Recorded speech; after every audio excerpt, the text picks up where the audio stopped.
வனவாசத்தில் ராமர் மற்றும் சீதைக்கு பாதுகாப்பு கவசமாக இலட்சுமணன் இருந்தார் என்றால், லட்சுமணனுக்கு பாதுகாப்பு கவசமாக இருந்தது அவரது மனைவி ஊர்மிளாவின் எல்லை கடந்த அன்புதான்.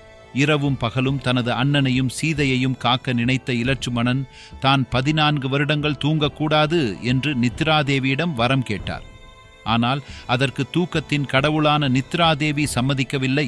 அப்பொழுது இலட்சுமணன் மனைவி ஊர்மிளா தனது கணவரின் கடமைக்காக அவருடைய தூக்கத்தையும் சேர்த்து நான் தூங்குகிறேன் என்று நித்ராதேவியிடம் கோரிக்கை வைத்து மன்றாடி வரம் பெற்றார்.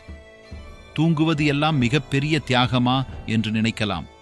ஆனால் உணவின்றி 14 வருடங்கள் கணவர் இலட்சுமணன் தூக்கத்தையும் சேர்த்து தூங்குவது சாதாரண தியாகம் அல்ல.